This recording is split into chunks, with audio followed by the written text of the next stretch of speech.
They lost to Georgia Tech. UNC is not unbeatable in the ACC. They were on a 10-game winning streak, and Georgia Tech proved there are vulnerabilities for even the team that seemed like they were in a tier of their own in the Atlantic Coast Conference. I'm going to let you in on something, though. They're still the best team in the conference. They built up a cushion. But they do have to live up to that. And they didn't last night. Right? It's the heavy lies the crown. There's reasons why there's sayings about it, right? When you are the best, everyone's going to come after you. And Georgia Tech came after you last night, and then their perimeter played lights out. Their Sturdivant off the bench made some plays, right? The fear was not there, and credit to them. Give their coaching staff, their team, give them credit. I also think UNC let one get away. I can't even say it. I haven't talked about them losing in so long. I've forgotten how to do it. My brain won't let me. It's been a minute. It has been. It's been a minute. He won 11 straight going into last night. They were going for 11 straight, I believe. I think it was a 10-game win streak, and Georgia Tech said, not 11. Let's hear from RJ Davis, because everyone is going to look at this game, and they're going to say one thing. Oh, it was a trap game. They were looking ahead to Duke. Oh, they played Georgia Tech before Duke, the second worst team in the ACC standings and in-conference record, a couple of days before they played Duke. This loss was really Duke. Here's RJ Davis on if the team was looking past Georgia Tech to the Blue Devils. No, today's game was important because it's today's game, and we weren't looking past into Saturday, into Duke's games, looking at Georgia Tech, because that's what is next on the schedule. So our mindset is always one game at a time, one day at a time. All right, let's take his word for it. Let's say you weren't looking at Duke. Let's say this loss was just Georgia Tech beating you. Why didn't you pound the ball down low? And why wasn't Armando Bacot and heck, Harrison Ingram, who had a rough day offensively, scoring the basketball, still rebounded, and Jalen Washington and everybody else, why didn't they demand the ball down low? They have to pound the ball down low against a team whose vulnerability is down low. Ebenezer Dewana shouldn't scare you from Armando Bacot bullying his way to a win. And I know he's an NC State transfer. It's not the first time they've matched up. It's an NC State transfer, so, he understands it, right? He gets it. But Ndongo got hurt. He's another one of their bigs. So you're playing a team where you had a massive advantage down low, and one of their better bigs, 6'9" freshman Bey Ndongo, he wasn't out there. He just didn't play most of the game, and yet still the bigs from North Carolina underwhelmed. RJ Davis scored 28. That's good. Took a lot of shots, but he got to 28. So it took him 24 shots to get there. Some of Georgia Tech's perimeter players played really well. Brought up Sturdivant off the bench. Mm-hmm. But Armando Bacot had 9 points on 4 of 8 shooting. And, if you go down to the end of the game, right, the second half of the second half, the last 10 minutes, he's catching the ball in great position. He's getting fouled, but the types of foul that you finish through, right? The types of fouls that are like body, they're opposite hand, and you have your right hand to finish the layup, and he wasn't finishing. Going to the free throw line, making 1 of 2. What should have been a 3-point play becomes 1. Right now on the scoring, the stat sheet, that just looks like you got fouled, went to the line, made 1 of 2, but really it's a -2 off of your should have scored. Right, I feel like when we talk Canes, right, when we talk goalies specifically, Dennis does a great job bringing up goals expected, goals allowed over expected, and all those things. Armando Bacot scored 8 points, but that's like 6 points below expected for what he had last night, and that's not even with being aggressive. Jalen Washington's another big for UNC.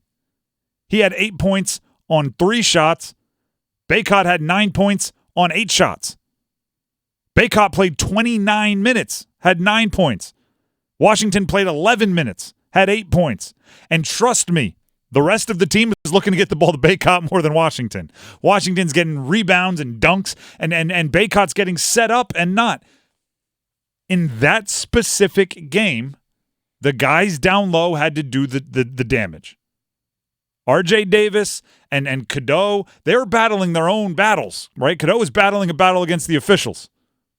R.J. Davis was trying to keep pace with a perimeter for Georgia Tech that was scoring a ton. Cormac Ryan's trying to be a pest. Kind of what he does. Mm-hmm. The advantage was down low. The advantage was in the post. The advantage was the big guys. And if you're in North Carolina, you have to be like, perfect. The advantage is in the post. We have a multiple-time All-American, multiple-time first-team All-ACC guy in the post. How wonderful are our fortuitous bounces coming this way. Go to work, Bacot. Kind of an inefficient 8. That's not going to get it done. And it only had to be like an efficient 14. It didn't have to be 28. You would have liked to have seen more because I think the opportunity was there for him to go grab, but that's what it needed to be about. That's what it needed to be about. That's where I think the miss happened. And when a game is this close, you can go down and individually dissect every play. Right? Was R.J. Davis fouled? We'll do a whole segment on that last play coming up in a little bit. That'll be in the next hour. Was he fouled? The switch, they got Armando Bacot on defense against a perimeter player with the game on the line. Do you fight over that screen? Is there a different way? Can you hedge it better? Like, you can go into each and every single play and say that's the difference. When in actuality, usually the difference is the little things added up throughout the game and the little advantages that you didn't take advantage of. I was saying yesterday on the show, if there's a freshman big guarding Armando Bacot or Harrison Ingram, that guy is not wearing a jersey number, he's wearing a bullseye, and you attack. Well, that freshman big got hurt and didn't play. Yeah. So they had to play smaller. They had to play around a player that, like we said, Dewana, you should know his game fairly well if you're Armando Bacot, and you should not be afraid. That target should have just grown throughout the game, and a demand should have grown throughout the game. Ball. As I said, in pickup, when you're the tallest guy in the court and they're guarding you with a small guy, what do you say? Mouse in the house. Woo-woo. Whatever it takes to get the attention of the perimeter, to get the ball on the block, in the paint, heck, face up, right? You put them in a blender, do whatever you got to do. I needed to see more from the bigs. And also, I wanted to see more from, like, Hubert Davis saying, get the ball to the bigs. I would bring up R.J. Davis's 28 points. He brought up 24 shots. Maybe there was a moment where you could even benefit R.J. Davis by going into the post and then playing out, right? Playing a little inside out rather than outside in, which is what they've been doing all year. I think it really threw off Carolina yesterday when Georgia Tech was switching back and forth constantly between man-to-man and zone. So it was like almost like every possession or every other possession, it was a different defense. So it was like, wait, coming down the court, like, oh, wait, they're in zone now. We have to kind of react on the fly. Oh, wait, now they're man-to-man. We got to do something. It just, even before there were whistles, they're constantly switching between man and zone. You could tell that completely threw Carolina off. And there's a few things. One, you get the ball in R.J. Davis's hand, and him as a upperclassman let him dissect. Or do you know how else you can combat that? Run. Harrison Ingram, what have we been saying all year? He can get a defensive board. He doesn't have to outlet. He can push it himself. If the outlet's not there ready to roll, get it moving. Run.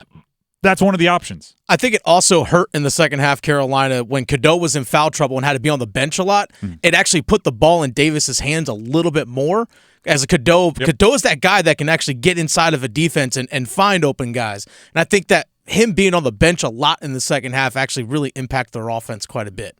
I'll agree with that, and especially in the way that the fouls kind of came hot and heavy. Yeah, because they're all in the second half. He really didn't get a chance to ever get into a rhythm in the second half.